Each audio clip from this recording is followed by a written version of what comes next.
प्रणमो अर्हन्ताळं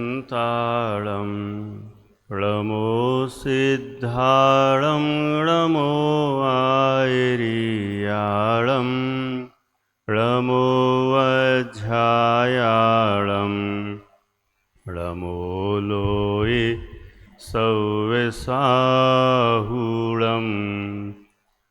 मङ्गलं भगवान् वीरो मङ्गलं गौतमो गणी मङ्गलं कुन्दकुन्दाद्यो जैनधर्मोऽस्तु मङ्गलं सर्वमङ्गलमाङ्गल्यं सर्वकल्याणकारकं प्रधानं सर्वधर्माणां जैनं जयतु शासनं जैनं जयतु शासनं जैनं जयतु शासनं मंगलमय मंगलकरण वीतराग विज्ञान नमो ताहि जाते भये अर्हन्तादि महान करि मंगल करि हो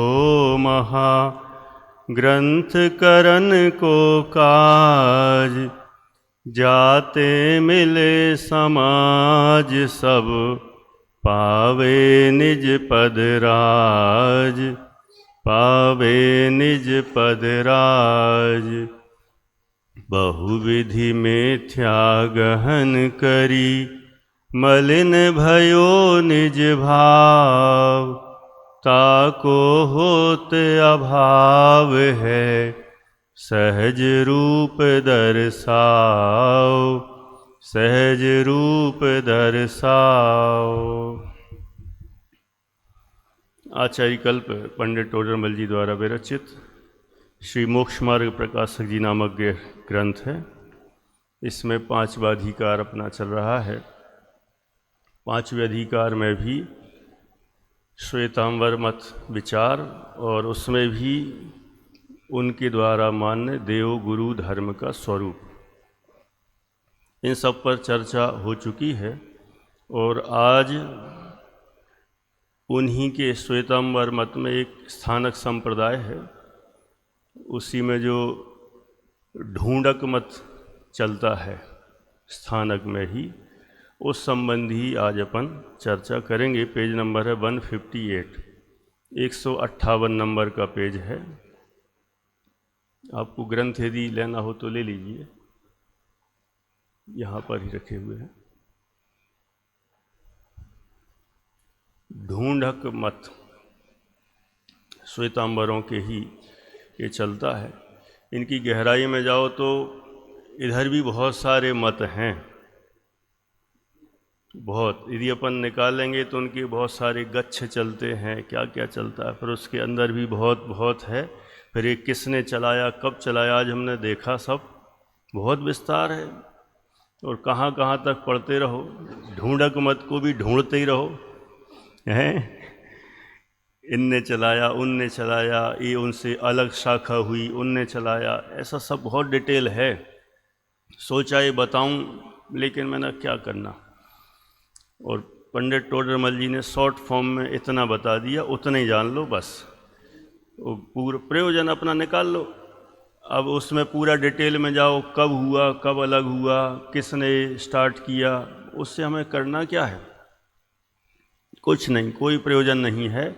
नहीं तो इसकी लंबी लिस्ट बनेगी और फिर पूरा श्वेतांबर पूरा पढ़ना पड़ेगा, और हमें इतना पढ़ना भी नहीं है, इतनी आवश्यकता भी नहीं, इतना समय भी नहीं, शक्ति भी नहीं, बुद्धि भी नहीं। सब प्रकार से हम जितना आवश्यक है प्रयोजनभूत उतना ही पढ़ के और अपना मूल प्रयोजन पुष्ट कर लें, बस यही भावना है। प्रारंभ करते हैं। ढूंढक मत क्या है, इसमें वे क्या मानते हैं, ये भी अजब गजब की चीज़ें हैं। तथा इन श्वेतांबरों में ही ढूंढिए प्रकट हुए हैं। ढूंढिए, वे अपने को सच्चा धर्मात्मा मानते हैं, सो भ्रम है। किस लिए? सो कहते हैं। माने ये ढूंढिए प्रकट हुए, उसको ही ढूंढक, उनका जो मत चला वो ढूंढक मत हो गया। अब देखते हैं जरा इनमें क्या क्या मान्यताएं हैं। कितने ही तो भेष धारण करके साधु कहलाते हैं। भेष धारण कर लिया, सफ़ेद वस्त्र पहन लिए और कहते हैं मैं साधु हूँ, परंतु उनके ग्रंथों के अनुसार भी व्रत समिति गुप्ती आदि का साधन भाषित नहीं होता। अभी अपने दिगंबर ग्रंथों की बात नहीं कर रहे हैं, उन्हीं के ग्रंथों में जो लिखा वे ही नहीं पालते। अपना तो फिर बहुत दूर की बात है, अभी जब अपनी शुरू करेंगे चर्चा। साधु तो बन गए, अब जो उनके शास्त्रों में लिखा है व्रत होना चाहिए, समिति गुप्ती आदि का पालन, वो ही नहीं क्लियर करते। और देखो, मन वचन काय कृत कारित अनुमोदना से सर्व सावध योग त्याग करने की प्रतिज्ञा करते हैं। वहाँ वो कृति लिख गया है ना, कृति कारित अनुमोदना, कृत कारित अनुमोदना चाहिए। इससे क्या करते हैं? सर्व सावध योग का त्याग करने की प्रतिज्ञा। सर्व सावध योग मतलब सर्व माने संपूर्ण, सावध योग होता है घर गृहस्थी के कार्य, आरंभ के कार्य जिनमें हिंसा आदि होती है, ऐसे कार्य वे सर्व सावध योग कहलाते हैं। जिसमें पाप होता है ऐसे काम सब त्याग दिए उन्होंने। कब? जिस समय उन्होंने दीक्षा आदि ली, मन से, वचन से, काय से, कृत कारित अनुमोदना से। मन वचन काय तो सब जानते ही हैं, कृत कारित अनुमोदना स्वयं भी गड़बड़ नहीं करेंगे, हिंसादि के काम दूसरे से कराएंगे नहीं, और कोई कर रहा हो तो उसकी अनुमोदना भी नहीं करेंगे। ये तीन चीज़ें प्रतिज्ञा कर लेते हैं, बाद में पालन नहीं करते। दीक्षा लेते समय तो सारी प्रतिज्ञा हमारी, और फिर जब बन गए तो फिर ठीक है, जैसा चाहे वैसा चलाओ। बालक को व भोले को व शूद्रादि को भी दीक्षा देते हैं। देखो, छोटे बालक को, देखो 8 साल की उम्र वाले को दो तब तो चलेगा, 8 से ऊपर तो मान्य है, लेकिन 8 से नीचे मान्य नहीं है। वो तो सम्यक्त्व का भी पात्र नहीं है, मुनि बनने का तो पात्र है ही नहीं। श्रावक भी, गृहस्थ श्रावक भी बनने का भी पात्र नहीं है 8 के नीचे।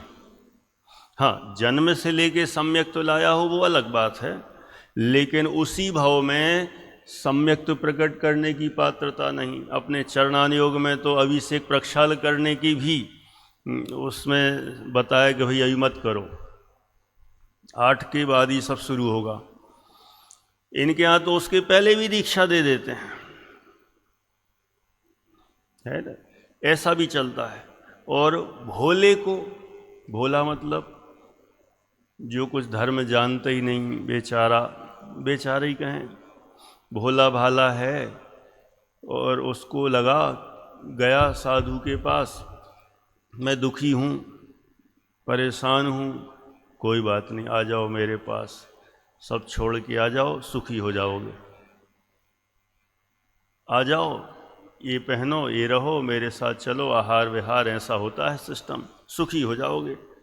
बेचारा जानते नहीं था, उसने दीक्षा ले ली और सुखी हो जाओगे बता दिया, पता चला और दुखी हो गया। शूद्रादिक को भी, शूद्र भी दीक्षा का पात्र नहीं है, ब्राह्मण क्षत्रिय वैश्य तक चलेगा, शूद्र के 5 गुण स्थान तक हो सकते हैं, मुनि बनने का पात्र नहीं है शूद्र। उसमें ऐसी योग्यता ही नहीं है, अंदर की विशुद्धि नहीं हो सकती, लेकिन वो दे देते हैं कि अरे सब एक जैसे हैं, कुछ नहीं, सब चलता है। इस प्रकार त्याग करते हैं, और त्याग करते हुए कुछ विचार नहीं करते कि क्या त्याग करता हूँ, बाद में पालन भी नहीं करते, और उन्हें सब साधु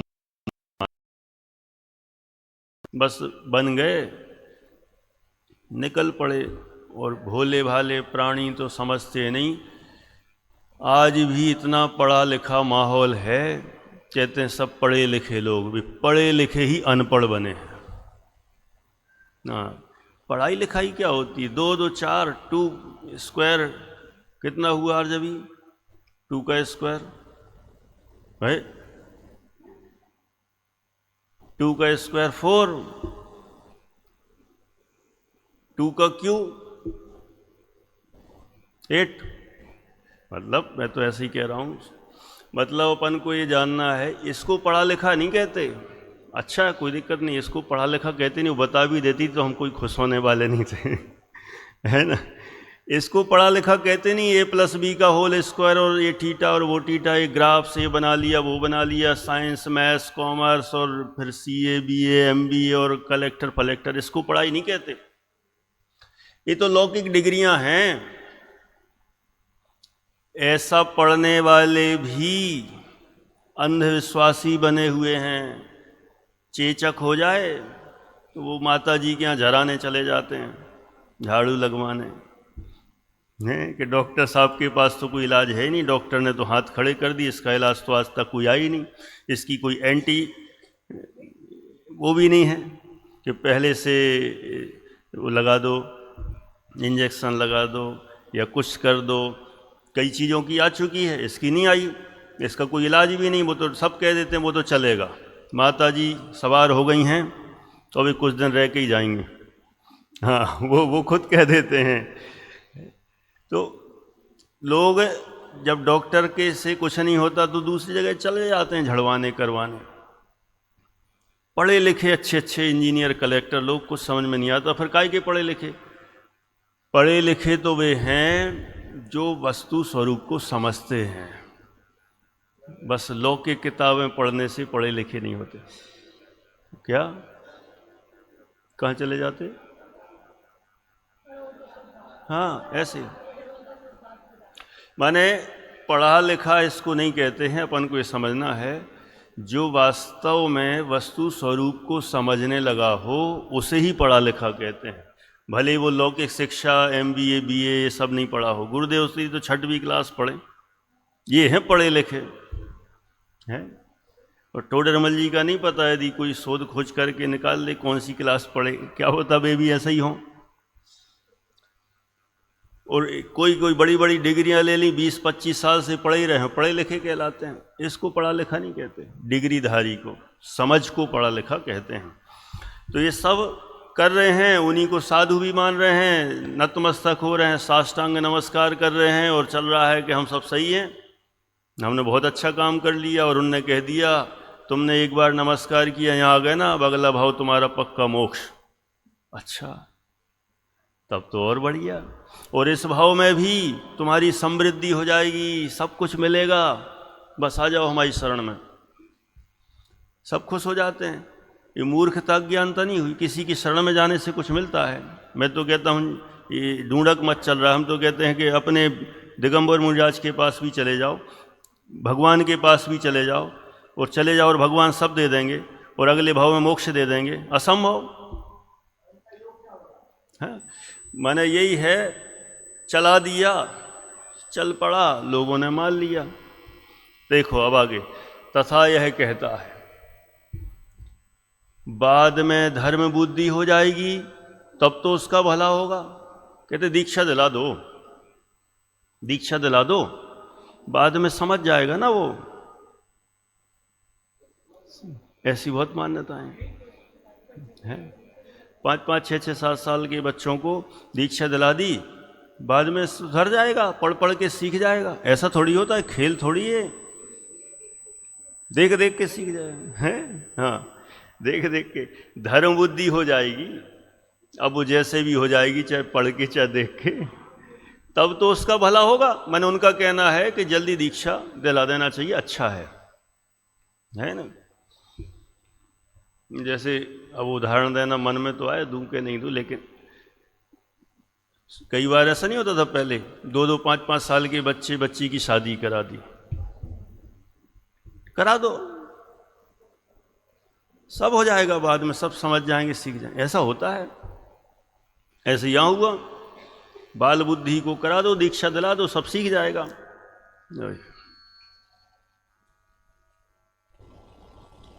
ठीक।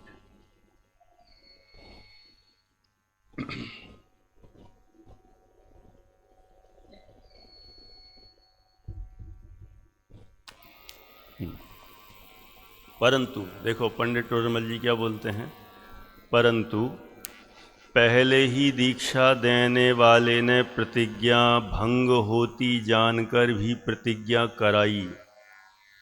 जिसने दीक्षा दी ना, उसको पता था ये नहीं पाल पाएगा, ये छोटा बच्चा है, ये नहीं समझता, या ये शूद्र है, ये नहीं समझता, ये भोला है, इसको कुछ नहीं आता, पहले ही पता है, तो क्यों दिलाई? वो प्रतिज्ञा भंग करेगा तो क्यों कराई? जैसे आजकल ऐसा नहीं होता, छोटे बच्चों को 10 लक्षण में एक आसन करवा देते हैं, ऊपर करवा देते हैं, कोई बात नहीं बेटा कर ले एक आसन, शाम को दूध और ड्राई फ्रूट्स चलता है, वाह, एक आसन करवा रहे हो और दूध और ड्राई फ्रूट्स चलता है, तुम तो बच्चे हो, सब चलता है, और वो मान लेता मैंने एक आसन कर लिया। ये कोई है? गलत परंपरा चलाते हैं सब, गलत परंपरा ही है। कोई नहीं वो तो अभी छोटा बच्चा है, सीख जाएगा। अरे तो पहले ही कहो ये एक आसन नहीं है। हाँ प्रैक्टिस है, प्रैक्टिस है।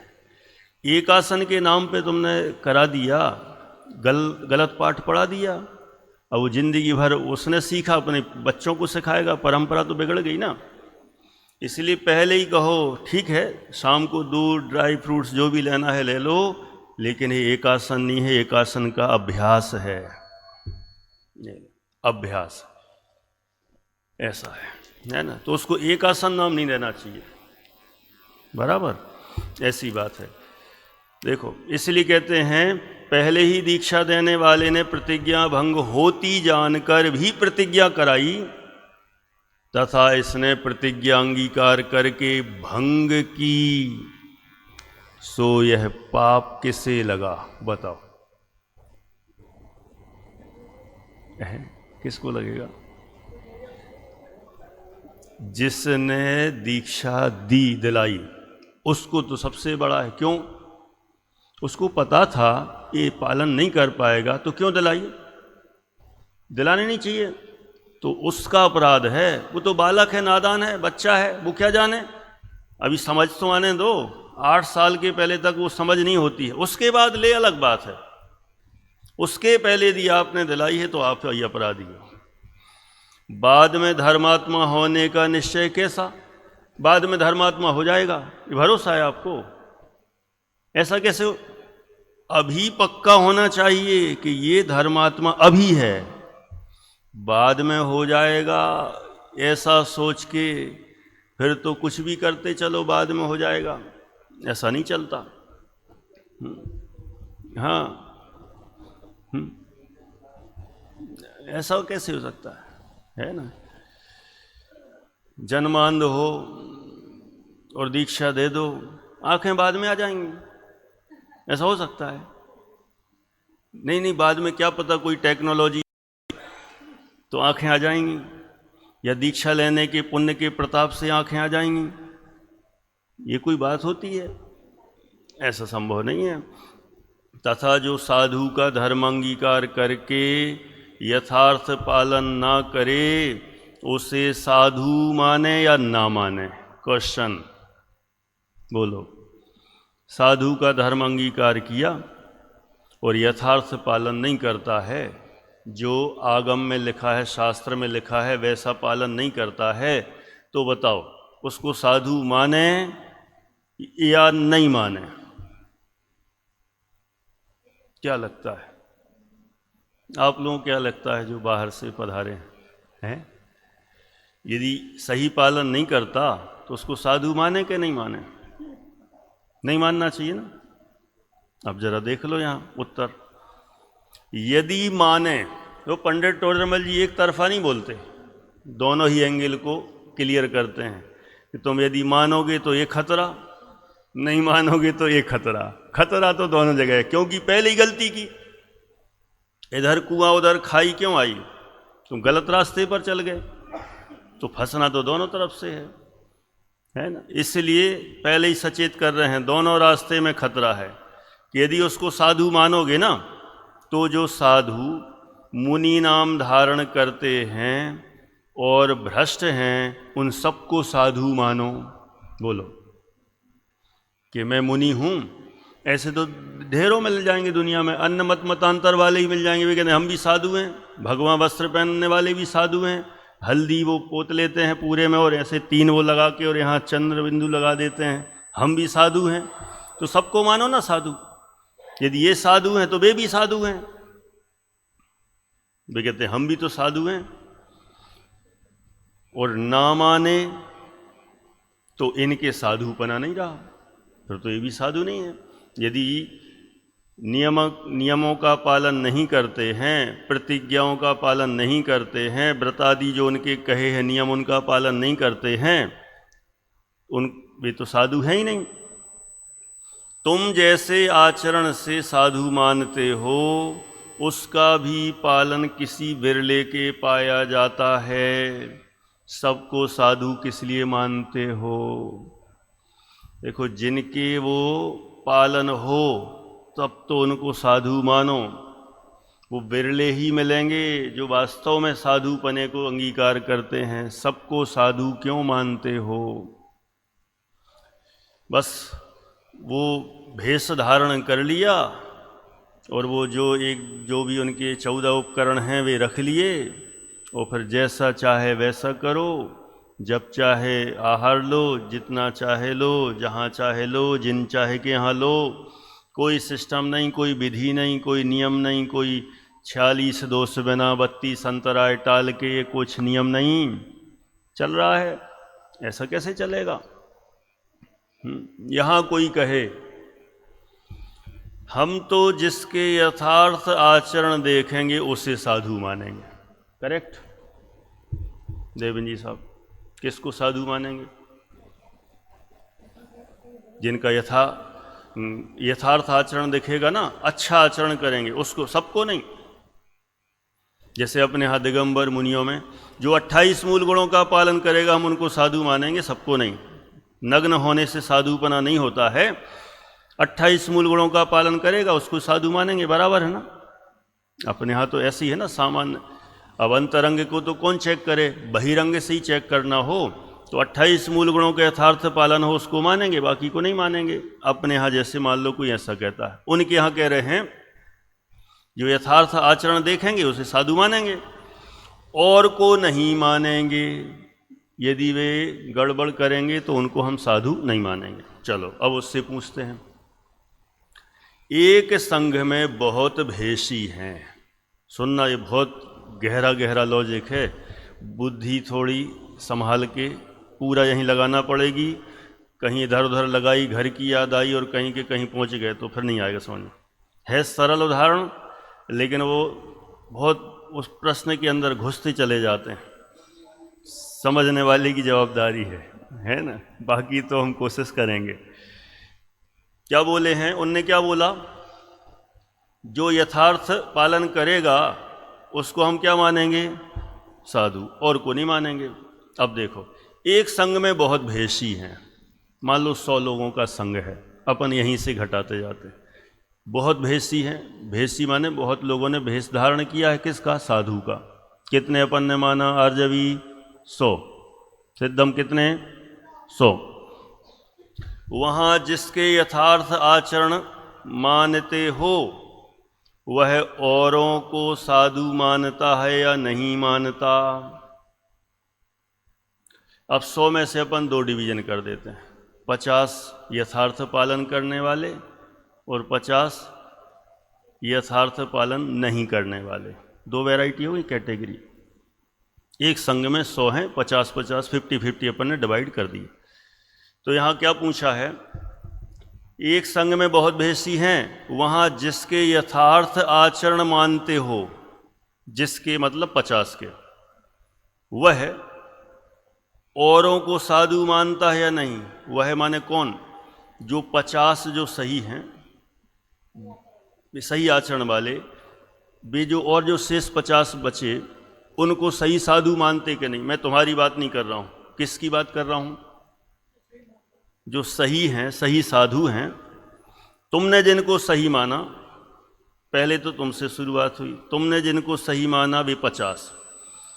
अब वे जो 50 हैं उन्हीं के संग में दूसरे 50 हैं, तो ये 50 उन 50 को सही मानते कि नहीं?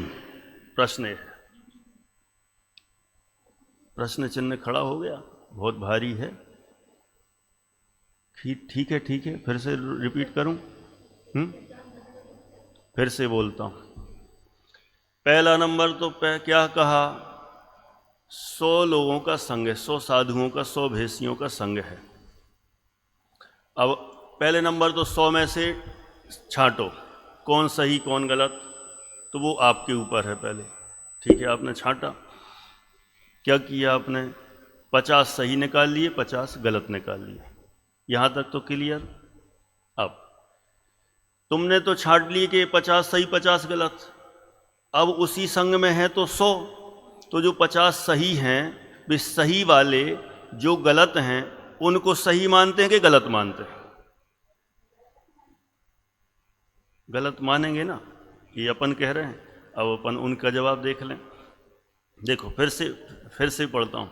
उस एक संग में बहुत भेषी हैं, वहाँ जिसके यथार्थ आचरण मानते हो, ये 50 कर लेना। वह मतलब जो 50 है ना, औरों को साधु मानता है या नहीं मानता? जो शेष 50 हैं उनको साधु मानता या नहीं? यदि मानता है, देखो आपने तो कहा था नहीं मानता होगा, लेकिन यदि मानता है तो तुमसे भी अश्रद्धानी हुआ। तुम तो अश्रद्धानी हो ही,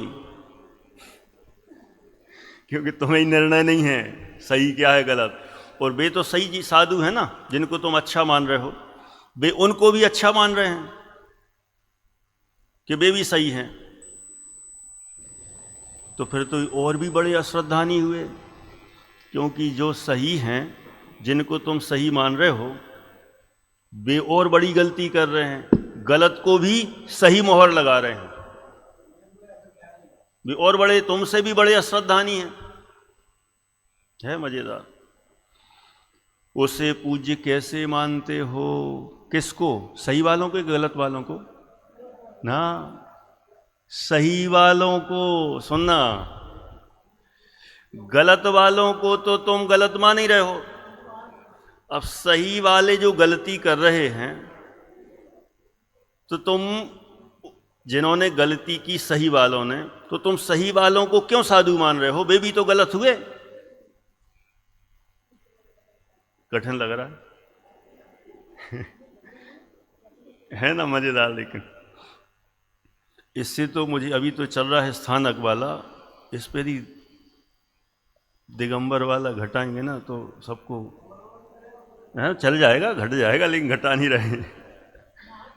माने एक संघ में दिगंबरों का भी एक संघ हो और 200 300 400 का संघ हो, और उसमें कुछ गड़बड़ हो और कुछ सही हो, और वे सही वाले गड़बड़ को भी सपोर्ट कर रहे हैं, संघ में लेके चल रहे हैं। तो अब मुझे बताओ, गड़बड़ तो गड़बड़ हैं ही, सही वाले भी गड़बड़ हो गए। क्या गजब है, पूरा संघ ही गड़बड़ हो जाए। बुरा नहीं माने कोई, हम तो सिर्फ अपने समझने के लिए कर रहे हैं। उनका जो संघ का नायक भी गलत हो जाए। क्यों? क्योंकि नायक तो मैन है, उसको तो निर्णय करना चाहिए। उसने भी उनको रखा, आउट नहीं किया, तो फिर वे भी गए काम से, फंसे। ऐसे इधर भी ऐसे ही हो रहा है। इधर भी देखो, आ रहा एकदम समझ में? पक्का? अरे वाह, आरजवी, मजेदार चीज है ना। उसे पूज्य कैसे मानते हो? उसे माने किसे? गलत वालों को कि सही वालों को? सही वालों को। गलत को तो तुम गलत मान ही रहे हो, और तुम्हारी नजर में जो सही हैं वे तो गलत कर रहे हैं ना। जो तुम्हारी दृष्टि में 50 सही हैं, उनकी दृष्टि में गलत लोग सही हैं, तो फिर वे भी गलत हो गए। उदाहरण के लिए, कोई खून करे, ठीक, और कोई उसका सपोर्ट करे, गवाही देने आए, मैं गीता पे हाथ रख के कसम खाता हूँ इसने खून नहीं किया। अब मुझे बताओ, खूनी गलत है कि गवाही देने वाला गलत है? खूनी तो गलत है सो है, और जिसने गवाही उल्टी दी, झूठी, वो भी गलत है और ज्यादा अपराधी है, ज्यादा गलत है। क्यों? उसके देखो, खूनी को तो सब खूनी मान रहे थे, कैटेगरी में खड़ा कर दिया, लेकिन तुमने गड़बड़, तुम्हारे ऊपर भरोसा था कि तुम गीता पे हाथ रख के कसम खा रहे थे, तो तुम्हारी बात पे भरोसा लग रहा था कि तुम भरोसेमंद हो, तुम तो महा और धोखेबाज निकले। जिस पे भरोसा और वो गलती करे तो सबसे बड़ा गलत वो है। जिस पे पहले ही से पता है भरोसा नहीं है तो ठीक है, वो तो पहले ही पता है कि ये चोर है या खूनी है, लेकिन तुमने उसका सपोर्ट किया तो तुम भी गए काम से। ऐसा है। उसे पूज्य कैसे मानते हो? और नहीं मानता तो उससे साधु का व्यवहार किस लिए बरतता है? ठीक है, ज़्यादा लंबा उदाहरण होने से कभी कभी ये गड़बड़ तो नहीं हुआ रहा ना। यदि वे अच्छे वाले बुरे वालों को भी अच्छा साधु मानते हैं तो ये भी कैसे हुए? गड़बड़ हुए ना। अच्छा, एक तो पॉइंट है, महाबुरे हुए, तुमसे भी बुरे हुए। अच्छा ठीक है, एक पॉइंट। दूसरा पलट के बोलो, वे 50 को भी गलत ही मानते हैं। सही वाले 50 गलत वालों को क्या मानते हैं कि ये गलत हैं। करेक्ट? तो क्या बोल रहे हैं उनसे? और नहीं मानता मतलब उनको साधु नहीं मानता, भ्रष्ट मानता है, तो उससे साधु का व्यवहार किस लिए बरतता है? फिर उससे साधुपने का व्यवहार क्यों? फिर संघ में क्यों बराबरी से लेके चलते हो क्यों? हाँ, गड़बड़ तो दोनों तरफ है। एक बार शुरू हुई गड़बड़ तो वो आगे तक चलती चली जाएगी। इसलिए एक झूठ बोला तो 100 झूठ बोलना पड़ता है, और 100 झूठ बोलोगे उसको छिपाने के लिए तो सब भी झूठे झूठ चलता चला जाएगा, महा झूठ हो जाएगा। और नहीं मानता तो उससे साधु का व्यवहार किस लिए बरता है? तथा आप तो उन्हें साधु ना माने और अपने संघ में रखकर औरों से साधु मनवा कर औरों को अश्रद्धानी करता है, ऐसा कपट किस लिए करता है? जो 50 सही वाले हैं उनने 50 गलत वालों को तो गलत माना और अपने संघ में रखा और पब्लिक से कहा हम लोग सब सोई साधु हैं, सबको नमस्कार करो, सबको आहार दो, सब हम लोग महंत हैं, संत हैं। तो उसने जो किया तो कपट किया कि नहीं? हमें तो पता है कि गड़बड़ है, झोल है, गड़बड़ है, और गड़बड़ पता होने पर भी पब्लिक में कहा कि तो सब सही हैं। तो ये कपट हुआ, छल हुआ, मायाचारी हुई। तथा तुम जिसको साधु नहीं मानोगे तब अन्य जीवों को भी ऐसा ही उपदेश करोगे कि इनको साधु मत मानो। इससे तो धर्म पद्धति में विरोध होता है। क्या बोले? तथा तुम जिसको साधु नहीं मानोगे, तुम मतलब जिससे बात कर रहे हैं, जिनको साधु नहीं मानोगे, किनको? जो 50 हैं, जो भ्रष्ट हैं, उनको साधु नहीं मानोगे, तब अन्य जीवों को भी ऐसा ही उपदेश करोगे। कैसा? कि इनको साधु मत मानो। इससे तो धर्म पद्धति में विरोध होता है,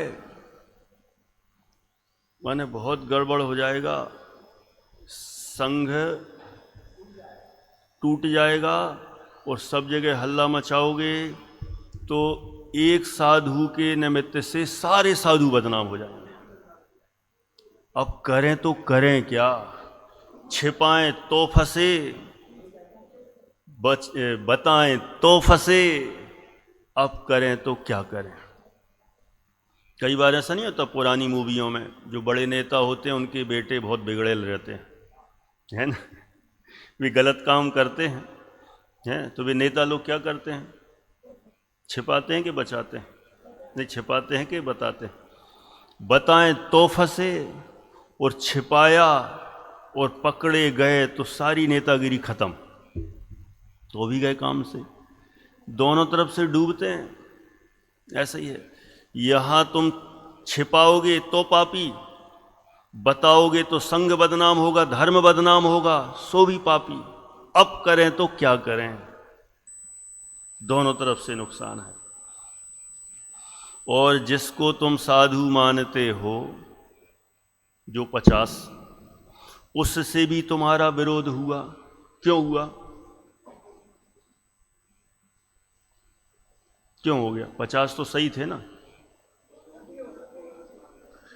वो तो गलत को सही मान रहे, और तुम गलत को गलत कह रहे हो, तो वे नाराज नहीं होंगे?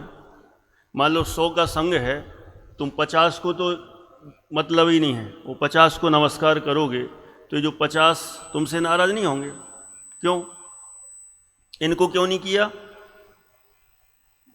तो वे नाराज होंगे, उनसे विरोध होगा। बहुत सूक्ष्मता है, क्योंकि वह उसे साधु मानता है। माने वे जो 50 हैं, वे तो इनको साधु मानते हैं और तुम नहीं मान रहे हो, तो बुरा लगता है। तथा तुम जिसके यथार्थ आचरण मानते हो, जिसके, वहां भी विचार कर देखो। जो 50 है ना, जिनको तुम अच्छा मानते हो, वहां भी विचार करके देखो, वह भी यथार्थ मुनि धर्म का पालन नहीं करता है। गहराई से तो देखो, तब समझ में आएगा सच्चाई क्या है। पूरा घुमा घुमा के 100 को ही आउट कर दिया।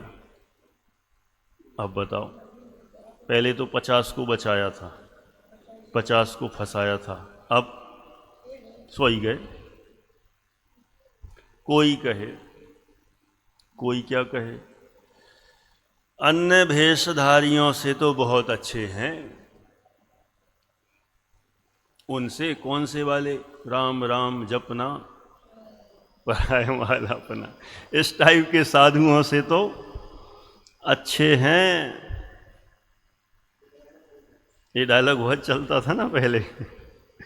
माने ऐसे ऐसे उनसे, साधुओं से तो अच्छे हैं, ढोंगी बाबाओं से तो अच्छे हैं, दूसरों को लूटते हैं उन लुटेरों से तो अच्छे हैं, जो खूब इनकम कर करके अपना फंड बनाते हैं उनसे तो अच्छे हैं, जो खूब बैलेंस बढ़ाते हैं उनसे तो अच्छे हैं। बराबर, इसलिए हम मानते हैं। परंतु अन्य मतों में तो नाना प्रकार के भेष संभव हैं, क्योंकि वहां राग भाव का विरोध नहीं है, निषेध नहीं है। राग भाव का निषेध तो उधर भी नहीं है, वहां भी नाना भेष हैं, तो वे भी तो कुछ अच्छे अच्छे होंगे, कुछ अच्छा अच्छा तो वे भी करते होंगे। अब उधर भी तुलना करोगे, उनसे ये भी अच्छे हैं, ये उनसे अच्छे हैं, तो फिर सबको ही मान लो जो जो अच्छे अच्छे दिखें। इस जैन मत में तो जैसा कहा है वैसा ही होने पर साधु संज्ञा होती है। इनसे अच्छे हैं, उनसे अच्छे हैं, ये सिस्टम नहीं चलता। बताओ, अपन जितने बैठे, कुछ सोचना नहीं, मैं तो ऐसे ही उदाहरण, अपन भी तो किसी से अच्छे हैं, और अपन से भी कोई अच्छा है। अब मुझे बताओ, हम किसको माने? अथवा किसी को कहा जाए कि भाई बहुत लोग तो कुदेवों में जा रहे हैं, कुधर्मी हैं, उनकी अपेक्षा हम लोग धर्मात्मा लगते कि नहीं?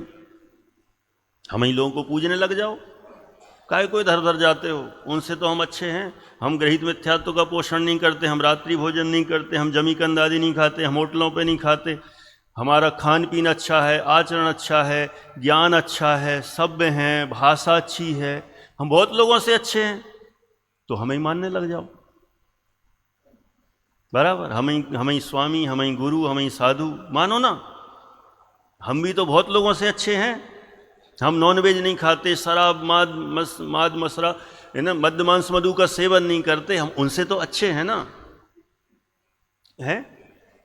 उपदेश भी देते हैं, अच्छे हैं, हमारे भी बहुत सारे फॉलोअर्स हैं, हम भी अच्छे हैं, हम कपड़े भी अच्छे पहनते हैं, सो भी अच्छे हैं, हमारे निमित्त से बहुत लोग पलट गए, सो हम अच्छे हैं, अब क्या खराब है?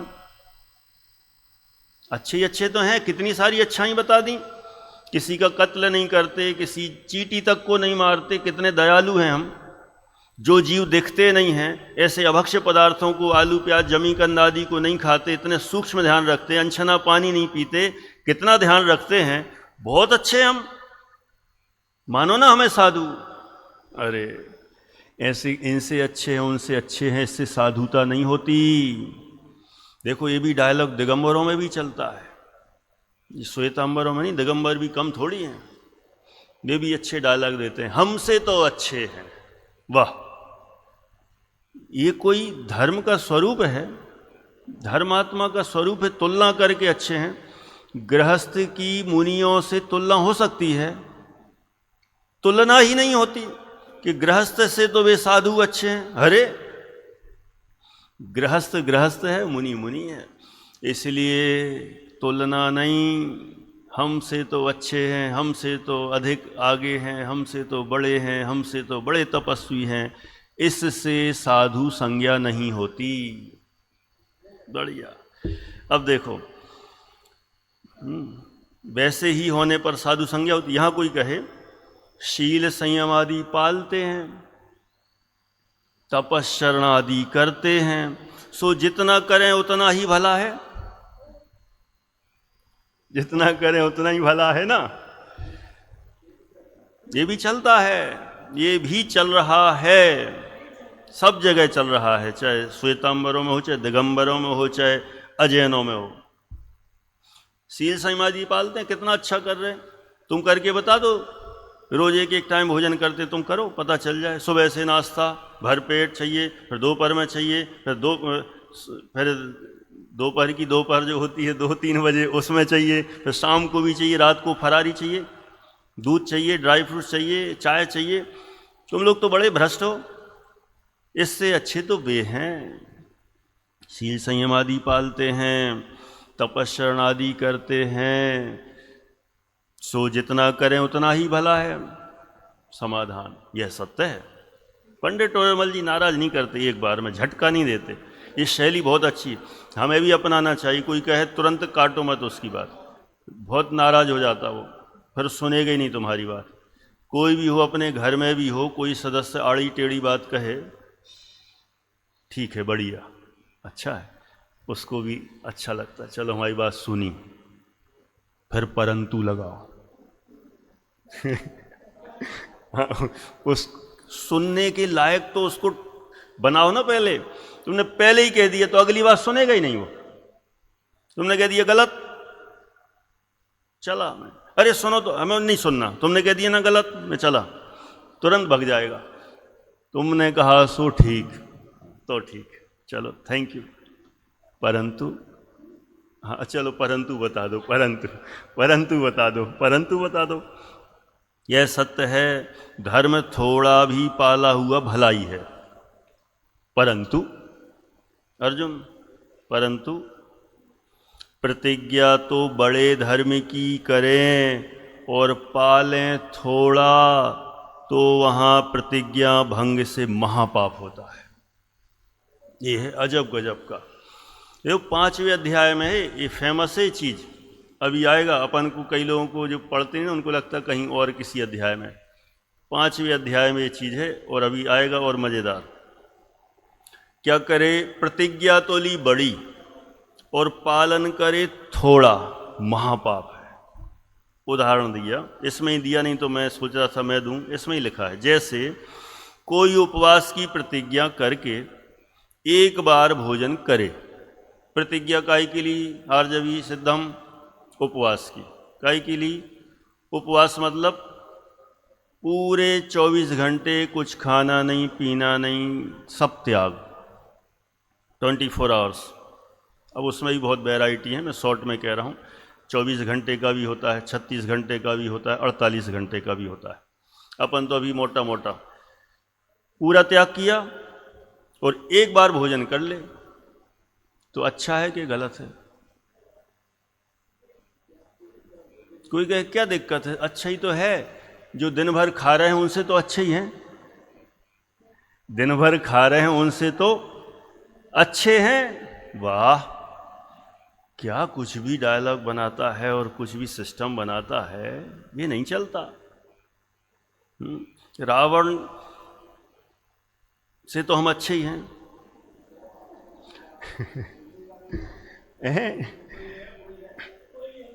वो तो उठा के ले गया था, हम तो उठा के नहीं ले गए, हम तो उठा के नहीं ले गए। हाँ बस ऐसे ही है। अरे अपना अपना सबको महान बताना है तो कहीं ना कहीं से तुलना करके अपने आप को श्रेष्ठ बताता है, अच्छा बताता है। हम तो उनसे अच्छे ही हैं। उपवास की प्रतिज्ञा ली, एक बार भोजन करे तो उसके बहुत बार भोजन का संयम होने पर भी, उसने बहुत बार भोजन का संयम किया ना, कि 5 बार खाता था तो एक ही बार खाया, इतना होने पर भी प्रतिज्ञा भंग से पापी कहते हैं। ले, एक आसन करते हुए पापी, ये कोई परिभाषा है अनंत जी? बताओ अर्जुन, कौन एक आसन करे तो भी पापी? गजब,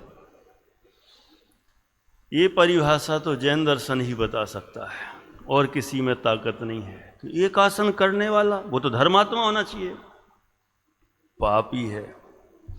प्रतिज्ञा बड़ी की थी 24 घंटे आहार ना लेने की और तुमने एक बार ले लिया तो पापी है। हाँ, दूसरा ऑप्शन भी है। उसी प्रकार मुनि धर्म की प्रतिज्ञा करके, प्रतिज्ञा तो क्या की, मैं मुनि धर्म अंगीकार करता हूँ, महाव्रती, सब परिग्रह का त्याग, कोई किंचित धर्म ना पाले तो उसे शील संयमादि होने पर भी पापी कहते हैं। शील संयमादि तो अच्छे हैं ना, शील संयमादि तो अच्छे हैं ना, प्रशंसनीय है, महान है। शीलवान सुदर्शन, शील सती सीता, अंजना, सब शीलवती थे, अच्छे हैं ना, अच्छे तो हैं। प्रतिज्ञा और बड़ी ली थी महाव्रत की, और ये छोटे छोटे उसके सामने करते हो तो पापी है। हाँ, किंचित धर्म न पाले, महाव्रतादि वाला, महाव्रतादि रूप जो नियम है उनका पालन तो न करे, बड़े लेवल का, छोटे छोटे शील संयम का पालन करे तो भी पापी है। देखो, और जैसे एकांत माने एक आसन की प्रतिज्ञा करके बार बार भोजन करे तो धर्मात्मा ही है, सॉरी, एक बार भोजन करे तो धर्मात्मा ही है। अरे अभी तो एक बार भोजन कर रहा था तो पापी, और अब एक बार भोजन कर रहा है तो धर्मात्मा। क्या सिस्टम है जैन दर्शन का, निकलंग जी साहब? अब भी तो कह रहे थे एक आसन करे तो पापी, अब कह रहे एक आसन करे तो धर्मात्मा। सिस्टम है। उपवास की प्रतिज्ञा लेके एक आसन करे तो पापी, और एक आसन की प्रतिज्ञा लेके एक आसन ही करे तो धर्मात्मा है, क्योंकि उसने बार बार भोजन का त्याग किया ना, इसलिए धर्मात्मा। लेकिन प्रतिज्ञा जो की उसको निभाया। उसी प्रकार अपना श्रावक पद धारण करके थोड़ा भी धर्म साधन करे तो धर्मात्मा ही है। मैं पंचम गुण स्थानवर्ती, जिसने अपने आप को माना और उसी के अनुसार आचरण करे तो धर्मात्मा। और एक व्यक्ति ने महाव्रत की प्रतिज्ञा करके, और हो सकता है इस पंचम गुण स्थान वाले से भी अच्छा पक्का पालन कर रहा हो, तो भी पापी। ये सब सीखने योग्य हैं, अपने बता यहाँ रहे हैं, लेकिन अपने सेट हमें अपने आप को करना है कि प्रतिज्ञा, एक जगह आएगा अभी इसी टाइप का पॉइंट 7वें अधिकार में, प्रतिज्ञा ना लेने का तो पाप नहीं है, लेकिन प्रतिज्ञा लेकर भंग करना महापाप है। ये 7वें अधिकार में भी आएगा। हाँ क्या? हाँ बस बस बस ऐसा है। देखो, यहां ऊंचा नाम रखकर नीची क्रिया करने में पापीपना संभव है। नाम तो ऊंचा, किसी को कहे मैं त्यागी, मैं अणुव्रती, मैं ब्रह्मचारी, करेक्ट, और महिलाओं के बीच में बैठे तो गए काम से। या तो अपने आप को ब्रह्मचारी, देखो सिर्फ उदाहरण है ये सब, है ना, नहीं तो इधर उधर उधर उधर अपना सब का उपयोग जाने लग जाता है। किसी से अपन कुछ नहीं, सिर्फ समझने के लिए। यदि ब्रह्मचारी पद घोषित किया है, या तो पद घोषित मत करो, घोषित किया तो बिल्कुल पूरे नियमावली लागू, शर्तें लागू। हाँ, और यदि प्रतिज्ञा नहीं ली तो इसका मतलब छूट नहीं है, छूट तो नहीं है, लेकिन हाँ उतना पाप नहीं लगेगा जितना ब्रह्मचारी को लगेगा। कोई कहे वाह ब्रह्मचारी तो इतना महान है, वो पापी? हाँ पापी। क्यों पापी? प्रतिज्ञा लेकर और शील बाड़ भंग करे तो महापापी है। हाँ क्यों? अच्छा क्यों? क्योंकि लोग उस पर भरोसा कर रहे हैं, और भरोसा तोड़ना ये महापाप है। मुनि पने का उसने प्रतिज्ञा ली, मैं मुनि, तो मुनि कहते ही सारी दुनिया तुम्हारे ऊपर झुक जाएगी, नतमस्तक हो जाएगी। मुनि तो मुनि मान के अपने आप को कहा, प्रतिज्ञा ली, और दुनिया ने एक्सेप्ट किया तो भरोसा बनाया, और भरोसा बनाकर तोड़ा, महापाप।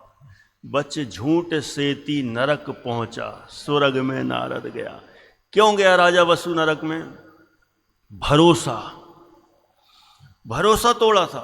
झूठ बोलने से नरक में नहीं गया, हाँ भरोसा विश्वास तोड़ने से नरक में गया।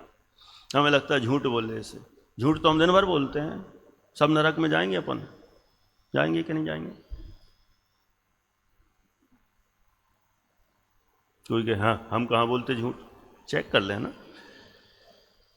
कहीं ना कहीं मैं दिन भर कह दिया, माने कई दिनों में एक आध बार तो झूठ बोले ही देते होंगे ना। तो उसने झूठ बोला तो वो नरक में गया, हम कहाँ जाएंगे? उसने एक झूठ बोला तो नरक में गया, 7वें नरक में गया, और हम कहाँ जाएंगे? 8वां, 9वां, 10वां है ही नहीं। क्या होगा? झूठ बोलने से नरक नहीं जाता। यदि हल्का व्यक्ति, भिखारी व्यक्ति, पागल व्यक्ति झूठ बोले तो नरक में नहीं जाएगा, है तो ठीक है, हम पागल ही बन जाते हैं, पागल बन के झूठ बोलेंगे। क्यों नहीं जाएगा वो नरक में? क्योंकि उस पर कोई भरोसा नहीं करता, भरोसा नहीं करता। जिस पर भरोसा किया जाता है और वो व्यक्ति भरोसा तोड़ के पाप करे तो वो महापाप है। इसलिए भरोसा टूटने से नरक में गया, ना कि झूठ मात्र बोलने से। यही है ना। उसके फॉलोअर्स बनते हैं। उसने अज का अर्थ बकरा कह दिया तो आज भी बकरों की बलि चढ़ रही है। उसका इतनी परंपरा चली, उसका पाप ऐसा है। देखो क्या बोले, यथायोग्य नाम धारण करके धर्म क्रिया करने से तो पापीपना होता नहीं है। जितना धर्म साधन करे उतना ही भला है, अच्छी बात है। हाँ, लेकिन अपने आप को बड़ा मनवा के छोटा काम करे तो पाप है। वो सामान्य रह के करे, जितना अच्छा करे तो वो धर्मात्मा है। हाँ, हमने 2 प्रतिमाएं ली हैं, हमने 3 प्रतिमाएं ली, हमने 4 प्रतिमाएं ली हैं, ली तो हैं। अब दूसरे नंबर की प्रतिमा व्रत प्रतिमा है और वो कोई पालन ना करे तो महापापी। और जिसने कोई प्रतिमा नहीं ली और अच्छा काम कर रहा है अपनी योग्यता अनुसार तो वो धर्मात्मा है। सिस्टम ही अलग है, सिस्टम ही जुदा है। देखो 5-7 मिनट और लूँगा, किसी को जाना हो तो जा सकते हैं। है ना, क्योंकि मुझे पता है किन्हीं के ऑफिस का टाइम और कुछ रहता है तो घड़ी देखने लग जाते तो ख्याल में, लेकिन अब ये पूरा प्रकरण कर रहे हैं। हाँ, ये तो और सरल है, तो ये फेमस है, वो हंस वाला उदाहरण है इसमें भी। यहाँ कोई कहे पंचम काल के अंत पर्यंत चतुर्विध संघ का सद्भाव कहा है। मुनियर जी का, श्रावक श्रावी का चतुर्विध संघ रहेगा अंत तक। इनको साधु ना माने तो किनको माने, किसको माने? जब अंत तक है, ये थोड़ी लिखा अंत में ही है, अंत तक है, इसका मतलब बीच में भी हो सकते हैं, हो सकते हैं, ठीक है। तो देखो अंत पर्यंत, तब उसका जवाब, तो वो उनका कहना फिर इनको साधु नहीं माने तो फिर किसको माने? अब उत्तर, जिस प्रकार इस काल में हंस का सद्भाव कहा है। हंस देखे किसी ने? देखे होंगे, किसी नहीं भी देखे होंगे, लेकिन है। और गम्य क्षेत्र में हंस दिखाई नहीं देते, कहीं कहीं हंस नहीं भी दिखाई दें तो औरों को तो हंस माना नहीं जाता। बताओ, हमें हंस वंश तो छोड़ो, हंस कई लोग नहीं भी जानते होंगे, घोड़ा तो सब जानते हैं। आर्जवी, ओ आर्जवी, घोड़ा तो जानती हो ना? अच्छा, मान लो आपको कहीं घोड़ा नहीं देखा, गधा दिख गया, तो आप गधे को घोड़ा मान लोगे? क्यों नहीं मानोगे? गधा है।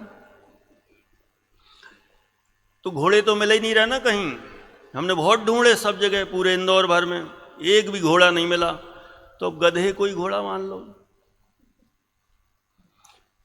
हमें जिस ट्रेन से जाना था मुंबई दिल्ली, वो ट्रेन ही नहीं आ रही, इसी में ही बैठ जाओ,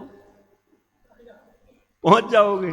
ऐसा थोड़ी होता है, हमारी ट्रेन नहीं आ रही है, लेट हो रही है, 6-6 घंटे लेट हो रही है, तो छोड़ो हटाओ ना, जो चली जा रही है उन्हीं में बैठ जाओ, ऐसे थोड़ी पहुंच जाएंगे। ऐसे यहाँ कह रहे हैं यदि हंस ना मिले तो कौओं को तो हंस अथवा किसी को भी हंस नहीं माना जा सकता। हंस का लक्षण मिलने पर ही हंस माने जाते हैं। उसी प्रकार इस काल में साधु का सद्भाव है, साधु का सद्भाव है। और गम्य क्षेत्र में साधु दिखाई नहीं देते, गम्य कहीं और अन्यत्र, या तो हो सकता है कहीं और एरिया में हो, यहाँ ना हो, यहाँ हो कहीं ना हो, कहीं और ना हो, तो औरों को तो साधु माना नहीं जाता। मान लो अपन को नग्न दिगंबर मुजाज नहीं मिले तो किसी को ही मान लें, जो नागा बाबा वगैरह घूमते रहते हैं उनको ही मान लें। कोई भिखारी नग्न घूम रहा हो तो यार अब हमारे नग्न दिगंबर साधु तो मिल ही नहीं रहे, यही इससे ही काम चलाओ।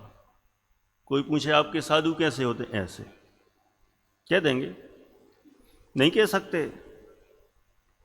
साधु का लक्षण मिलने पर ही साधु माने जाते हैं, तथा इनका प्रचार भी थोड़े ही क्षेत्र में दिखाई देता है।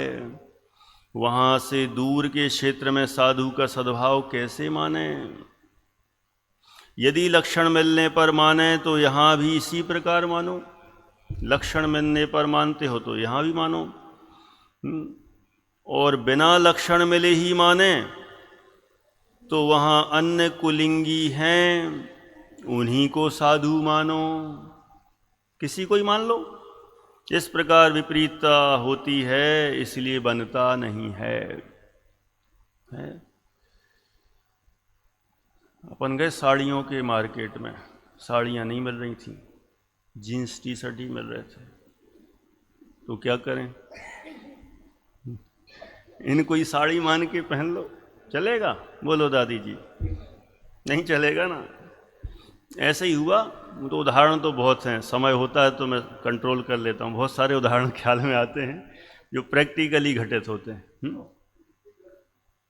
हाँ बस इसलिए नहीं बनता। कोई कहे इस पंचम काल में इस प्रकार भी साधु पद होता है, तो ऐसा सिद्धांत वचन बतलाओ।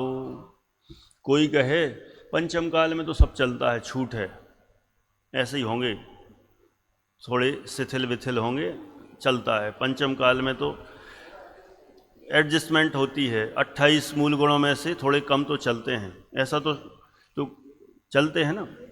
यदि कोई कहे पंचम काल है, हुंडा और सर्पणी है, सब चलता है, तो कहते हैं सिद्धांत बताओ, शास्त्र खोल के दिखाओ कि पंचम काल में ऐसे भी साधु चलते हैं।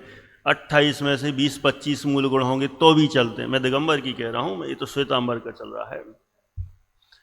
तो कपड़े वाले भी साधु चलते हैं, सफेद कपड़े वाले भी चलते हैं, मुखपट्टी वाले साधु चलते हैं, क्योंकि पंचम काल है, हुंडा और सर्पणी है, सब चलता है। अरे ऐसा नहीं चलता। यदि सच्चा साधु नहीं मिले तो कोई भी साधु चल जाए, ऐसा साधुपना नहीं चलता। बिना ही सिद्धांत तुम मानते हो तो पापी होगे। शास्त्रों के आधार के बिना किसी को भी साधु मान लोगे तो हाँ, जो मानने वाला है वो पापी होगा। इस प्रकार अनेक युक्ति द्वारा इनके साधुपना बनता नहीं है, और साधुपने बिना साधु मानकर गुरु मानने से मिथ्या दर्शन होता है, क्योंकि भले साधु को गुरु मानने से ही सम्यक दर्शन होता है। इस तरह सच्चे साधु जो हैं उनका सही स्वरूप हमें जानना चाहिए, उनको ही मानना चाहिए। जो शास्त्रों में स्वरूप कहा है उस आधार से हमें पढ़कर समझकर निर्णय करना चाहिए। जबरदस्ती की तो बात है नहीं, लेकिन बात जबरदस्त है, और हमें आगमानुकूल ही चलकर अपना जीवन बदलना है। सम्यक दर्शन प्राप्त करना है तो सही निर्णय करना ही पड़ेगा। इतनी चर्चा हुई। कल अपनी आगे चलेगी प्रतिमाधारी श्रावक न होने की मान्यता का निषेध। अभी साधु की मुख्यता से चली, अब प्रतिमाधारी अब क्या होता है इसका और डिटेल जानेंगे। अभी का समय अपना हुआ, यहाँ पूरा करते हैं।